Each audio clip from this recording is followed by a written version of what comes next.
जय श्री कृष्णा मैम। ये सब क्या है? मैम वो घर पे पूजा थी ना, इसलिए पापा ने तिलक लगाया है। तो पूजा पाठ तो घर पर था ना, ये तो स्कूल है, हटाओ इसे अभी। लेकिन मैम। क्या लेकिन वेकिन? ये स्कूल है, तुम्हारा घर नहीं है। यहाँ ऐसे आओगे और बच्चों पर क्या इफेक्ट पड़ेगा?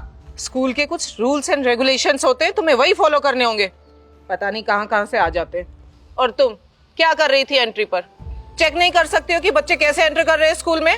आई एम सॉरी मैम, मैं इससे रोक नहीं जा रही थी, लेकिन क्या क्या एक्सक्यूजेस दोगी तुम? तुम्हें यहाँ सैलरी किस नाम की मिलती है? देखोगी ना कि बच्चे वेल ड्रेस्ड होकर स्कूल में आ रहे हैं कि नहीं आ रहे हैं, नीट एंड क्लीन है कि नहीं है। I am sorry ma'am, next time से ऐसा नहीं होगा। मैम मैंने सिर्फ तिलक ही तो लगाया है, इसमें गलत बात क्या है? और मेरे पापा कहते हैं तिलक लगाना अच्छी बात होती है। हाँ अच्छी बात होगी, लेकिन ये सब घर पर करो, स्कूल में नहीं। यहाँ के कुछ रूल्स और रेगुलेशन होते हैं, वही फॉलो करने होंगे। और तुम्हें गुड मॉर्निंग विश करना नहीं आता है क्या, कि कुछ भी बोल दोगी? मुझे गुड मॉर्निंग के अलावा और कुछ नहीं सुनना है, समझी तुम?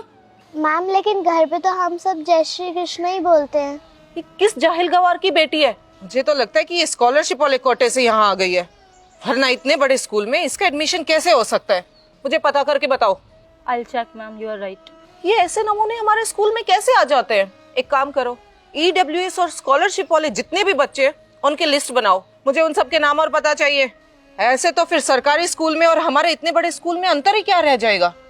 जब ऐसे ही बच्चे हमने एडमिट करने तो इन सबको स्कूल से निकालूंगी मैं।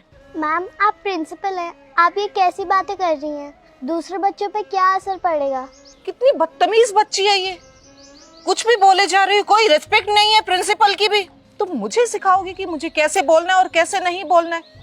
मुझे तो इसके पेरेंट्स ही जाहिल और गवार लग रहे हैं, जो अपने बच्चे को वेल मैनर तक नहीं सिखा सकते हैं।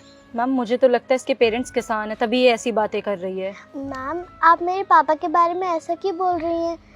मेरे पापा बहुत अच्छे हैं। हाँ दिख रहा है कि कितने अच्छे होंगे, तभी तुम्हें ऐसी तमीज सिखाई है। जैसे एक गंदी मछली पूरे तालाब को गंदा कर देती है, वैसे ये और बच्चों को भी गंदा कर देगी। मैम बेल बज गई है, मेरी क्लास का टाइम हो रहा है। 1 मिनट, तुम्हें परमिट किसने किया है क्लास में जाने के लिए? और हाँ, क्लास में अगर जाना है तो पहले ये सब हटाना पड़ेगा। आई बात तुम्हारी समझ में? मैम मैं ये नहीं हटाऊंगी। बदतमीज। तुम इसके पेरेंट्स को बुलाओ, अब मुझे उन्हीं से बात करनी है। ओके मैम, मैं इसके पेरेंट्स को कॉल करके बुलाती हूँ। और तुम मेरे साथ ऑफिस में चलो, मैं देखती हूँ कि ये कैसे नहीं हटाओगी। और वहाँ मुझे बताना कि बच्चों पर मेरे बिहेवियर का क्या असर पड़ेगा, है ना? चलो तुम ऑफिस में, मैं देखती हूँ कैसे नहीं हटाएगी।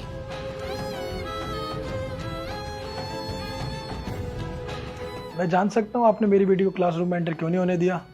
1 मिनट, मैंने आपको बैठने के लिए अलाउ किया, वहीं खड़े हो जाइए। जिसके पेरेंट्स ऐसे होंगे तो उनका बच्चा भी कैसा होगा। क्यों, क्या हुआ? क्या सिखाया आपने अपने बच्चे को? इन्हीं से पूछ लीजिए जरा। क्या हुआ बेटा, बताओ। वो पापा मैम तिलक हटाने के लिए कह रही हैं। जब मैंने उन्हें जय श्री कृष्ण बोला तो उन्होंने बोला कि ये सब चीज़ें स्कूल में नहीं बोल सकते। पापा ये गलत होता है क्या? नहीं बेटा, आपने कुछ गलत नहीं किया, आपने एकदम सही किया है। हाँ कुछ गलत नहीं है, पर ये आपका घर नहीं है, आपका खेत नहीं है कि जो भी मन करेगा वही करोगे। ये मेरा स्कूल है, यहाँ मेरी मर्जी चलेगी। आप जैसे पेरेंट्स स्कॉलरशिप के कारण बच्चों को एडमिशन तो दिला देते इन हाई फाई स्कूल्स में, पर वो स्टैंडर्ड्स तो मैच नहीं कर पाते ना। Excuse me ma'am. तुम चुप रहो, देख रही हो ना बात कर रही हूँ। मुझे पता है कि ऐसे पेरेंट्स को और ऐसे बच्चों को कैसे सीधा करना है। आप शायद यहाँ नई प्रिंसिपल आए हैं, आपको पता नहीं आप किससे क्या बात कर रहे हैं। मैं चाहे नई हूँ या पुरानी, पर तुम तो वही हो ना, लुंगी वाले किसान। मेरे स्कूल में अगर इस बच्चे को पढ़ाना है तो मेरी मर्जी के हिसाब से चलना पड़ेगा। अगर हम आपके हिसाब से ना चले तो अपनी बच्ची का TC लीजिए और जाइए यहाँ से, किसी सरकारी स्कूल में एडमिशन करा लीजिए। वैसे भी आप लोग इस स्कूल को सूट नहीं करते। इस बच्ची का TC लाओ और निकालो इन्हें यहाँ से बाहर। आई एम सॉरी मैम, पर मैं ऐसा नहीं कर सकती। आप शायद इन्हें जानते नहीं हैं, ये मिस्टर मंडल हैं, यहाँ के trustee.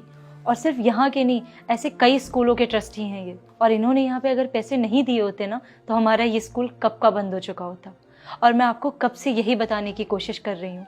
Sir I am sorry, वो आपके पहनावे को देखकर मुझे मिसअंडरस्टैंडिंग हो गई थी।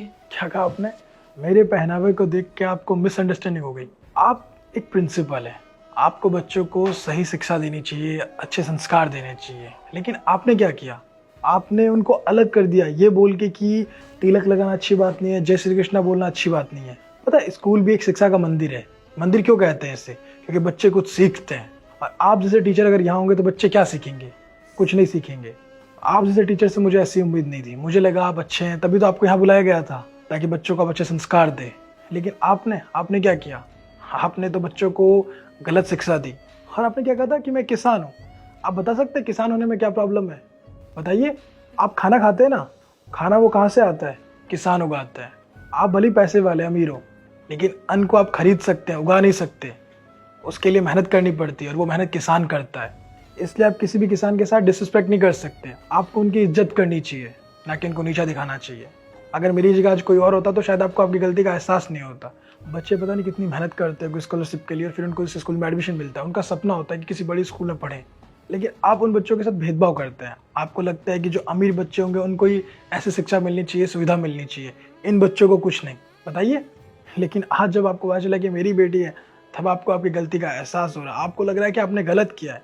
आपने बहुत गलत किया है। आपने मुझे अनपढ़ कहा, लेकिन सही मायने में आप अनपढ़ है। पता है क्यों? आपको आपका इतिहास पता है, हमारा इतिहास पता है, हमारी संस्कृति पता है। आपको कैसे पता होगा? वेस्टर्न कल्चर में हम इतने डूब चुके हैं कि हमें हमारा इतिहास ही याद नहीं है। हम कौन थे, हम कहाँ से आए, हमें कुछ नहीं पता है। हमें बस आज की मॉडर्न चीज़ों के बारे में पता है। लेकिन अब से ऐसा नहीं होगा। और आपकी इसी गलती को देखते आपको सज़ा तो मिलनी चाहिए ना, वरना आप दोबारा ऐसी हरकत करेंगे। सर प्लीज दोबारा ऐसा नहीं होगा सर। वो बस मिसअंडरस्टैंडिंग के कारण हो गया, इंटेंशनली नहीं हुआ सर। ये झूठा दिखावा मेरे सामने मत कीजिए। मुझे पता है आप कैसे हैं। इतनी देर से आप मेरे साथ कैसा बिहेव कर रहे थे, उसके लिए मैं आपको माफ़ कर दूं? नहीं, बिल्कुल भी नहीं। आपने मेरे साथ मिसबिहेव किया, उसके लिए मैं आपको माफ़ भी कर देता। लेकिन आपने पता है क्या किया है? आपने हमारी संस्कृति को नीचा दिखाया है, उसको गलत कहा है। इस चीज़ को देखते हुए मैं आपको माफ़ नहीं कर सकता। और वैसे भी हमें आप जैसे प्रिंसिपल की ज़रूरत नहीं है, इसलिए आप यहाँ से जा सकते हैं। अपना सामान उठाइए और जाइए यहाँ से। कल से आपको स्कूल आने की कोई ज़रूरत नहीं है। आपने सुना नहीं? निकालिए इसे यहाँ से। नहीं सर। मैंने कहा ना एक बार, निकालिए इन्हें। I am sorry ma'am. जाओ, ले जाओ। सब आपको पता है बहुत से ऐसे लोग होते हैं जो अपने ही देश में रह के अपनी संस्कृति का, अपने इतिहास का मजाक बनाते हैं। तो प्लीज़ कभी भी आप ये मत भूलिए कि आपका इतिहास क्या है, आपकी संस्कृति क्या है। हमारा इतिहास हमेशा से ये रहा है। तो प्लीज़ कभी भी इसका मजाक ना बनाए, रिस्पेक्ट करें और सभी मिलजुल के रहें। नहीं तो बहुत सारे ऐसे लोग होते हैं जो अपने धर्म का, अपने संस्कृति का मजाक बनाते हैं। तो प्लीज़ मैं आप लोगों से रिक्वेस्ट करता हूँ ऐसा ना करें। सभी के धर्म की रिस्पेक्ट करें और इस वीडियो को सभी फ्रेंड के साथ, फैमिली के साथ शेयर कीजिए, क्योंकि इसमें जो मैसेज है बहुत ही ज़्यादा इंपॉर्टेंट मैसेज है। तो जल्दी से शेयर कीजिए और कमेंट करके बताइए कि आप लोगों की वीडियो कैसी लगी। जल्दी से कमेंट कीजिए। हमारे यूट्यूब चैनल को सब्सक्राइब कीजिए, हमारे फेसबुक को फॉलो कीजिए। हमेशा से मुस्कुराते रहिए और संस्कृति की, इतिहास की रिस्पेक्ट कीजिए। हमेशा से मुस्कुराते रहिए, खुश रहिए। Thank you.